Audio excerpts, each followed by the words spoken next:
Hey curl friends, and welcome back to Cocaknotz, home of the Long Hair Society. In the last video, I told you guys we were going to put her hair in a protective style. She had wand curls, and after 24 hours, it didn't work out. So come on and let's put her hair in a sew-in. On this long hair journey, your hair is going to get long. It's going to get thick, it's going to get big, it's going to get stronger. And if you want to keep it that way, you're going to have to learn how to do protective styles. One of my favorite protective styles is a sew-in. If you want to use sew-ins to get your hair to extreme lengths, this is the video for you.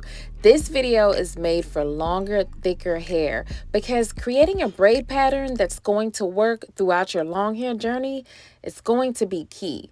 Because the bigger your hair gets, the harder it's going to be to conceal it within protective styles. So you definitely want to take advantage of these tips and tricks that I'm going to be showing you in this video. There are so many different sew-in techniques out there, but today she's deciding to do a sew-in with a leave out. She wants a middle part, so I made sure I went ahead and parted out her middle part.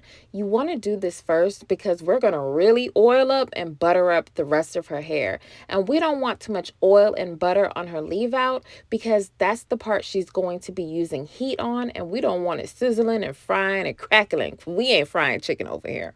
So go ahead, part the section out of the leave out, whether it's side part, middle part, or a pushback. Once that's done, it's time to butter up this hair. I love doing the most when it comes to buttering and oiling up hair before any protective style. I know some people are going to try to convince you that it's going to be too much buildup and that you shouldn't do this, but trust me, it works. I don't know about you, but I love to use natural oils and butters because I feel it works better for our natural hair. It only makes sense. Why not use natural ingredients from the earth on our natural hair? It's going to provide better vitamins, amino acids, pure minerals on top of your natural hair, and you want the best when it comes to growing out your hair. You don't want to use chemicals, synthetics, anything that contains anything toxic that can harm you or your health. Her hair is already stretched out because 48 hours ago, after I shampooed her hair, I blow dried her hair with the blow dryer on low, and then I used a low heat setting with the wand curls. So I put her hair kind of through a lot, so I definitely want to make sure that I put these oils and butters on top of it. I love that it's in a stretched out state because it's going to make it a lot easier to braid and a lot more comfortable for her.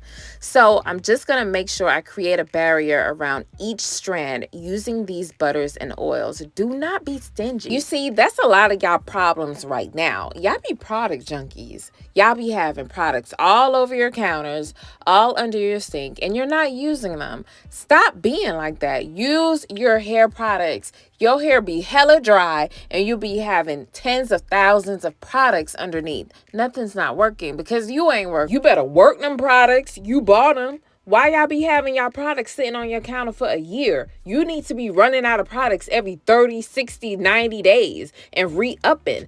That way, you know you using your stuff and you can see the results in your hair. Y'all not using enough water and you not using enough product. You need to be using a good amount on each section of hair. That way, you are coating your hair. Your hair is having time to take in all those nutrients. Yeah, I'm going to have to get on y'all about that. And y'all hairstylists need to do a little bit better. I be seeing y'all just be braiding people hair down and then be putting a little bit of scalp drops, of scalp oil, serum on the scalp only. No, you need to butter up people's hair strands. You just can't have their hair strands just dry. I mean, I get the whole trying to promote new growth, but what about the other hair on the head? You gonna want that to dry out and fall out when it's time to take their weave out? That don't make no sense. Go ahead and butter up people, or they paying you good money. Y'all hairstylists is charging hundreds of dollars. Y'all need to put in that work and be oiling people's hair up so they can keep that hair on their head. Now, the first thing you want to do when it comes to braiding, you want to create a nape braid. This is going to prevent the nape hair from breaking. The back of y'all neck hair be looking real terrible. So definitely want to go ahead and create that braid. Then you're going to want to create an anchor braid. You'll want to start it from the front of the head to the back of the head and take it around like I'm doing hair. I try not to comb through the hair too much when I'm braiding, and I just use the parting part of the comb, the rat tail, to create parts, and I gently pull the hair apart to make sure I create a semi-neat parting. You don't want to do all this combing because you already put the hair through enough. You don't need to be combing through every section. It's a protective style. If you're going to be combing, you're going to be popping out people's hair. So as I'm parting, I'm making sure to get every nook and cranny of their scalp to make sure I'm putting this soothing scalp salve on. It's like a numbing cream. It's all natural and it really helps the hairstyling process seem more comfortable. And I also might add some more oil if I feel like it, because I'm not going to skim on that. I'm going to make sure I get every strand all oiled up. If I feel a section is just a little bit too rough, I'm going to put some oil on it. So then I'm creating the anchor braid. Your braids does not have to be tight. If you know how to braid, you know how to braid. Some of y'all be yanking people brain cells, and it's because you don't know how to braid. If you can braid, why it gotta be tight?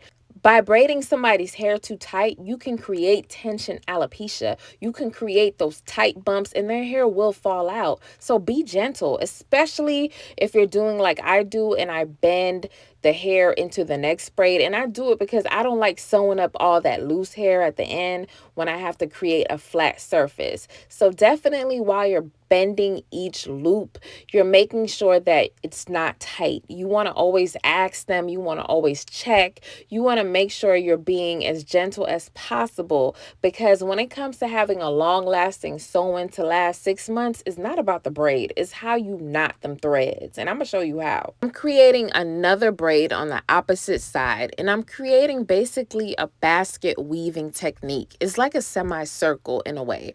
I used to do round the world maybe like 20 years ago, but I stopped doing that because I realized doing around the world and creating a braid around and around and around creates a lot of tension at the starting point.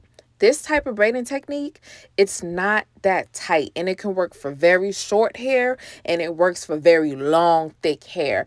I can still use this technique even if her hair was 10 inches longer. So that's why I love this technique for long, natural, thick hair. You don't have to have tiny braids. I know there are some braid bandits out there who would give some amazing, small, tiny, neat braids, but you really just need it to be almost medium size and it'll still be very flat. Making your hair so tiny and braiding it is not only time consuming, it's just too tight. It's just too small, especially when taking it out. It's good enough like this. And as you can see, baby girl got that length on her. And I'm telling you, this braiding technique is going to take you from 5 inches to 25 inches of hair. And you can do this sewing every 6 months. You can literally do this sewing, leaving it for 6 months, take it out, and do this twice a year. This is a great technique to learn, especially if you're a mother of teenagers or a father of teenager and you want to save some money doing their hair, or if you want to help your homegirl out, or if you want to make a little, change on the side, kitchen stitching, if you know what I mean. We're all braided up, and I hope you caught that technique. You're just doing one side and then going to the other side and bringing it around. After that, I'm going to make sure I coat her ends with some end repair butter. I know y'all like, she is OD with the butter, but I don't care. You see her length? Yeah, she ain't always had this type of hair at all. I gave it to her. I'm just joking. I'm not joking. I gave it to her, but I did use methods and techniques to help her get to this length. And it has a lot to do with understanding natural hair and the fact that the oldest part of your hair is at the ends. And if you want long hair, it begins at your ends, not at your new growth. Even though these growth drops is going to help bring in some growth, you definitely want to make sure you coat your ends. Now go ahead and sew up the ends of them hair strands. And as you can see, on flat. Yes, this is just giving head, baby. Now you can see why I said you don't need small braids. You just need technique. And that basket weaving allows you to really fit in and stuff in the ends of the hair and sew it up. I'm using some luxury celebrity textured hair. I'm using up to 24 inches of body wave, 4 bundles, and we are gonna sew her up because she says she want to look like Pocahontas, and I'm like, bet. Her natural hair color is jet black, so I had to make sure I colored those hair extensions so it can be a seamless blend. When it comes to knotting your threads, you want to create a loop, and you want to make sure that you loop your needle through that hole. I hope you can see it and catch it. This is going to create your knot. This is going to make sure that these hair extensions are permanent. You want to make sure that you knot your threads so it ain't coming out unless you cut it out. This can literally stay in her hair for 1 year and not be loose. You want to do it close enough together that you can't fit a finger through. That way when you're combing and brushing, your comb ain't getting stuck in your tracks or nothing like that because you sewed it close together. Now, as you can see, this hair is long. I'm talking about tickling the booty long. So we're going to go ahead and give her a clean cut just to clean up the ends a little bit. She wants to keep the length. She wants it to be extra long. Now, we really want a seamless blend. So trust me on this tip that I'm about to share with you. Don't put any product on the hair extensions, and don't put your heated tool on a high heat. You want to make sure that you let the hair extensions appear like it has some texture to it. That way it doesn't look too silky, because if it looks too silky, it ain't gonna look too natural. So when you leave a little body and texture in there, you can't really tell where her natural hair ends and where the hair extension begins. Here's a bonus clip on how to take care of such long hair extensions. You want to get a pantyhose. You want to cut the toes of the pantyhose. You're gonna want to split your long hair extensions in half and put a section through each leg of the pantyhose and then tie it and go to sleep.